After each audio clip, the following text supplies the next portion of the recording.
Assalamualaikum warahmatullahi wabarakatuh. Jumpa lagi di channel Radio Horor. Sebelum kita masuk ke ceritanya, tekan dulu tombol subscribe channel ini dan nyalakan juga lonceng notifikasinya sebagai bentuk dukungan kalian. Untuk kisah kali ini ada sebuah cerita yang ditulis oleh akun Twitter yang bernama @ub. Dan untuk kisah yang akan saya bawakan kali ini yaitu kisah yang berjudul Naik Bis Setan. Bagi teman-teman yang ingin membaca langsung ceritanya, nanti saya sertakan linknya di kolom deskripsi. Dan seperti apa untuk kisah kali ini? Langsung saja kita simak berikut ini.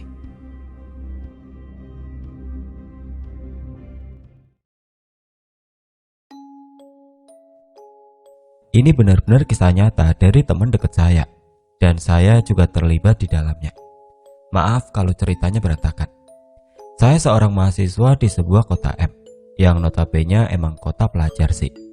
Saya tinggal di kos-kosan bareng anak-anak rantau lainnya gitu. Nah, ini cerita pengalaman teman kosan saya, sebut saja namanya Rani. Saya sama Rani satu kampus, juga satu kosan, meski beda fakultas sih. Tapi kita cukup deket sih, ya sering nongkrong bareng, makan bareng, curhat bareng, dan lain-lain deh. Namanya juga satu kosan. Nah, kejadian ini sekitar sebulan yang lalu, ketika liburan semester perkuliahan, setelah UAS tentunya. Rani sebagai mahasiswa rantau tentunya pengen pulang dong. Saya masih ingat, pekan UAS waktu itu, hari terakhir adalah hari Jumat. Jadi setelah UAS kelar, entah kenapa Rani langsung pengen cepet-cepet pulang ke rumahnya. Oh ya, Rani ini mahasiswa rantau yang asalnya dari kota B, yang masih satu provinsi sih. Dan malam itu juga Rani bersiap buat pulang. Pas saya lagi enaknya rebahan di kamar, si Rani tiba-tiba masuk. Bi, ntar malam anterin gua ke terminal ya, gua mau pulang nih. Ah, kenapa nggak besok aja sih? Kan ada tuh kereta buat besok. Lagian baru habis UAS juga, nongkrong-nongkrong lah dulu ntar malam, jawab saya. Gak bisa Bi, gue lagi pengen cepet pulang nih. Gue juga udah ngabarin kakak gue buat jemput di terminal ntar malam. Yah gak asik loh, padahal gue pengen nongkrong sama lo, hitung-hitung lepas penat abis UAS, kata saya sambil cemberut. Kapan-kapan aja, ntar pas gue balik aja, jawabnya. Sambil nungguin dia packing gitu, saya sampai ketiduran dan baru dibangunin sekitar jam 9 lebih. Bi, ayo anterin gua ke terminal, udah malam nih, kata Rani sedikit tergesa. Yakin lo mau pulang jam segini? Lagian lama amat sih packing, sampai kemalaman gini. Udah ayo, katanya. Pas saya turun sama Rani buat nyalain motor, disapa sama penjaga kos. Penjaga kos saya ini bapak-bapak yang udah agak tua, sekitar 60 tahun lah. Dia orang kepercayaan ibu kos gitu. Meski kos saya 24 jam, tapi tetap ada yang jaga kos, biar gak ada lawan jenis yang masuk. Loh mbak, pada mau kemana? Kok bawa tas malam-malam gini? Tanya bapak penjaga kos. Ini pak, mau nganterin Rani mudik, jawab saya. Naik apa jam segini? Bis malam pak, jawab Rani. Yakin Mbak Rani mau pulang jam segini? Iya pak, nggak apa-apa, sudah ada yang jemput kok pak. Ya udah, hati-hati mbak, kata penjaga kos sambil nutup pintu gerbang. Emang sih, nggak ada hal aneh yang saya rasakan malam itu, selain rasa dingin kota M yang habis diguyur hujan. Sekitar 15 menit saya sama Rani udah nyampe terminal bis, dan suasananya lumayan sepi. Hanya ada beberapa orang yang lagi nunggu kedatangan bis juga. Saya nggak langsung pulang, soalnya buat mastiin Rani dapat bis. Kita sengaja nggak masuk ke dalam terminal, jadi nunggu di luar gerbang pemberangkatan gitu, biar nggak nunggu lama. Kalau di dalam biasanya nunggu full. Kalau saya mau gambarin suasana malam itu sih, agak sepi sih. Beberapa lampu jalan juga ada yang mati. Ada beberapa bis juga yang parkir di luar nunggu penumpang, tapi dengan tujuan yang berbeda. Jadi menurut saya normal-normal saja meski sepi. Ya maklum abis hujan. Ya saya nunggu sambil ngobrol sama Rani. Gak berserang lama, Ada bis datang dan parkir di depan kita. Jurusannya kota B, yaitu kotanya Rani. Ran, itu bis lo. Oke deh, gue tinggal ya Bi, makasih udah dianterin, kata Rani sambil salaman. Lo hati-hati, lo juga, sambil dada-dada. Saya perhatiin dari luar buat mastiin Rani dapat tempat duduk. Lampu bisnya cuma nyala satu, yaitu di bagian belakang doang. Dan tumbenan itu bis gak ada kernetnya yang teriak-teriak buat guide penumpang. Rani udah dapat tempat duduk di barisan agak belakang, tepat di bawah lampu yang nyala. Anehnya lagi, setelah Rani naik, bus itu langsung jalan dan gak nyari atau nungguin penumpang lain. Padahal saya perhatiin masih lumayan banyak kursi kosong. Ya udahlah, udah malam pikir saya, toh juga lagi sepi ini terminal. Setelah bus itu jalan, saya cabut juga sih. Pas saya nyalain motor, kok tiba-tiba merinding ya? Saya inget banget dan jelas waktu itu merinding parah, sampai gedek saya. Paham kan maksudnya merinding sampai gedek? Ya udah sih, mungkin saya kedinginan.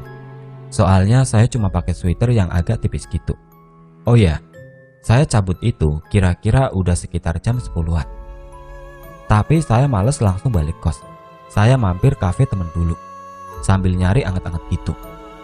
Udah biasa juga nongkrong sendirian, toh yang punya kafe juga teman saya. Sampai sekitar jam 12-an lah, saya nongkrong di situ. Setelah jam 12-an, saya langsung balik kos. Nyampe di kos, di depan gerbang, ada penjaga kos yang lagi bakar-bakar gitu. Kok lama nganterinnya? Sapa penjaga kos sambil buka gerbang. Iya pak, saya ngopi dulu tadi, jawabku. Oh gitu, monggo silakan masuk. Saya markirin motor dan masuk kamar. Langsung saya rebahan di kasur. Oh ya, saya baru inget si Rani. Ya udah, saya WA dia buat nanyain udah sampai apa belum. Tapi nggak ada balasan. Sampai saya ketiduran. Saya bangun kaget. Ada yang gedor-gedor pintu kamar saya kenceng banget. Saya kaget kan. Tapi dari luar ada suara manggil-manggil saya gitu. B, bukain. Iya bentar, dengan nada agak kesal. Pas saya buka, ternyata Rani. Ah, Ran, ngapain lo balik? Dan dia gak jawab. Sumpah, saya ngeliat Rani waktu itu pucat banget dan gemeteran gitu. Rani saya suruh duduk, tasnya saya turunin. Terus saya ambilin air putih. Tenang, lo minum dulu Gi. Dia nangis sejadinya. Dan saya takut ganggu anak-anak kos lain. Secara saya lihat jam 1 lebih. Saya tutup pintu, coba nenangin dia dulu. Lo malam ini tidur sini aja. Dia nangis sampai sesegukan. Terus saya persilakan dia di tempat tidur saya. Dan saya di sampingnya buat elus-elus gitu sih. Saya gak berani tanya lagi dia kenapa. Tapi saya bertanya-tanya sendiri, kenapa Rani dia balik lagi sambil nangis. Saya lihat HP-nya mati, habis baterai mungkin. Saya inisiatif buat casin HP-nya. Dan saya balik temenin dia di kasur yang mulai sedikit tertidur. Dan saya akhirnya ikut tertidur juga. Paginya pas saya bangun, masih Rani di samping saya lagi main HP. Ran, udah bangun lo? Sapaku sambil ngucak mata.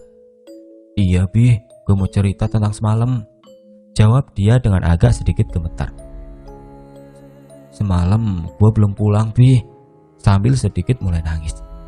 Ah, emang lu kemana kok gak pulang? Tanyaku sedikit heran. Dan Rani mulai cerita. Ini saya yang ceritain ulang aja ya. Jadi kata dia, ketika dia naik bus itu, awalnya gak ada yang aneh. Toh dia juga sering naik bus malam. Tapi gak semalam waktu itu sih. Masuk bis, keadaan normal saja. Ada beberapa penumpang selain dia, cuma agak longgar aja gitu, gak terlalu full. Tapi dia gak bisa lihat supirnya, soalnya depan lampunya mati. Sesuai sama yang saya lihat. Dia duduk di samping jendela persis, biar bisa nyender gitu. Dan dia katanya nyari saya dari jendela itu, Katanya saya udah nggak ada di situ. Padahal saya nunggu sampai bisnya jalan loh. Nggak lama setelah itu, dia merasa ngantuk banget. Tapi dia tunggu kernetnya biar bisa langsung bayar sebelum ketiduran. Dan si kernetnya ini nggak muncul-muncul sampai dia benar-benar ketiduran. Sampai beberapa saat dia tidur. Dia tiba-tiba kebangun. Suasana bis benar-benar hening. Dia lihat sekeliling juga, orang-orang pada tidur. Lalu dia cek HP dan WA dari kakaknya yang nanyain udah sampai mana. Dia jawab nggak tahu, soalnya keadaan luar gelap gitu dan nggak ada orang yang bisa ditanyai. Dan dia lihat jam di HP udah hampir jam 12. Berarti udah hampir sampai nih. Secara jarak kota M ke kota B kalau pakai bis sekitar 2 jaman. Tapi dia benar-benar nggak tahu dia di mana. Dia bosan dan nyoba buat buka IG gitu. Dan tiba-tiba sinyalnya benar-benar hilang. Padahal dia pakai kartu yang jaringannya terkenal paling luas. Dia heran dong. Lalu dia coba melihat-lihat dari balik jendela. Mulai ada sinar-sinar terang lampu pemukiman gitu. Bis sedang melewati pemukiman. Dia mencoba cari tahu sudah sampai mana. Dia cari-cari pelang petunjuk arah atau pelang toko gitu yang bisa ngasih petunjuk dia di mana. Bis melaju enggak terlalu kencang, jadi dia bisa memperhatikan pinggir jalan yang sedang dilewati. Tapi dia mulai heran. Dia sama sekali nggak melihat bangunan-bangunan layaknya pinggir jalan. Nggak ada sama sekali pertokoan, rumah-rumah pinggir jalan, Alfa atau Indomaret. Ternyata yang dia lihat dari tadi di pinggir jalan adalah rumah-rumah zaman kuno. Rumah yang masih pakai anyaman bambu, ada pula yang atapnya pakai jerami. Dan yang dia lihat, penerangannya semua masih pakai obor gitu. Sumpah, pas dia cerita bagian ini, Rani masih gemeter parah. Dia juga bisa lihat orang di sekitar situ, pakaiannya masih zaman dulu banget. Ada yang ngobrol di depan rumah, ada yang jalan kaki di pinggir. Bus ngelewatin pasar malam juga yang ramai orang. Yang semuanya suasananya zaman dulu banget, ketika kayak belum ada listrik. Dia bisa ngelihat jelas suasana itu, soalnya bis jalannya agak pelan. Dia mulai bingung, di mana ini? Dia nggak pernah tahu ada tempat seperti ini, seperti lihat film zaman dulu, tapi sangat nyata dan tidak dibuat-buat. Benar-benar kayak sebuah kehidupan zaman dulu. Dia lihat suasana bis masih sepi. Orang-orang terlihat masih terlelap tidur dan hening sama sekali. Hanya sesekali suara riuh dari luar bis bisa terdengar. Dia dengar suara gamelan, sinden, orang-orang ngobrol dengan bahasa yang dia nggak ngerti. Rani mulai panik. Dia mulai sadar keanehan itu. Semua suara-suara yang berasal dari luar bis mulai berdengung di telinganya. Dia mencoba berdiri dan melihat ke arah depan bis. Dia hanya melihat bis berada di jalan yang panjang dan tidak beraspal. Perasaannya campur aduk. Dia nggak bisa lagi berpikir harus ngapain. Dia bengong sambil kembali melihat keluar jendela. Sekarang orang-orang yang di luar jendela kelihatan mulai menatap dia sambil tersenyum. Dia sangat ketakutan. Dia mencoba menjamin mata, tapi suara aneh tadi nggak hilang. Dia benar-benar gak bisa ngomong apapun. Dia netesin air mata. Dia mulai pasrah, juga gak bisa gerak. Beberapa saat kemudian, suasana pinggir jalan kembali gelap gulita. Bis tetap melaju. Kali ini Rani merasakan bis agak kencang jalannya. Suara-suara yang ada di telinganya tadi udah mulai hilang. Tapi tubuhnya masih kaku, gak bisa bergerak. Gak lama setelah itu, bis tiba-tiba berhenti di tengah kegelapan. Dan yang bikin Rani benar-benar terkejut adalah semua penumpang yang ada di bis itu berdiri. Mereka semua berubah menjadi hitam, seperti bayangan hitam. Semua penumpang itu turun di tengah kegelapan. Bahkan Rani gak bisa lihat apa yang ada di luar sana. Rani mulai menangis, tapi dia kaku sama sekali tidak bisa bergerak. Sekarang dia sendirian di bis itu. Tidak ada satupun orang di situ, tapi bis tetap berjalan. Tidak berapa lama, bus itu kembali berhenti dan seketika tubuh Rani bisa bergerak. Tidak berpikir panjang, dia langsung mengangkat tasnya dan turun dari bis itu. Dia turun dari bis dan seketika itu pula bis itu menghilang. Dan dia berdiri tepat di pinggir jalan luar terminal Kota M, tempat dia berangkat tadi. Suasananya sepi banget. Dia ngumpulin kesadaran dan langsung lari ke jalan raya yang lebih besar. Sampai dia benar-benar capek buat lari. Maklum, dia jarang olahraga. Dia coba cek HP-nya, ternyata ada sinyal. Dan lucunya, dia pikirannya langsung pesen ojol. Ternyata ojolnya nggak boleh pick up dia di situ, soalnya dia masih di lingkungan terminal. Jadi ada perjanjian gitu dulu di Kota M, bahwa ojol nggak boleh pick up penumpang di daerah terminal, kalau drop sih boleh. Masih dalam keadaan ketakutan dan lemes, Rani mencoba jalan menjauh dari area terminal. Setelah agak menjauh, dia berhasil dapat ojol dan diantar ke kos ini lagi. Sampai di kos, dia ditanyai sama penjaga kos, kenapa kok nggak jadi pulang? Dan bilang kalau saya di kamar. Tapi si Rani nggak ngejawab apapun. Dan akhirnya dia gedor-gedor pintu kamar saya tadi. Selama cerita, Rani masih gagap gitu nyeritainnya sambil gemetar. Asli, saya ngeri dan takut juga. Kenapa kejadian kayak gitu dialami teman saya sendiri. Lalu besoknya dia dijemput keluarganya untuk pulang.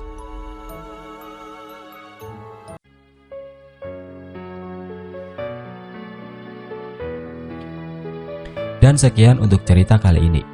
Semoga apa yang sudah saya sampaikan dalam cerita ini dapat dijadikan pelajaran untuk kita semua. Dan bagi teman-teman yang baru bergabung, jangan lupa untuk like, komen, share, serta subscribe channel ini.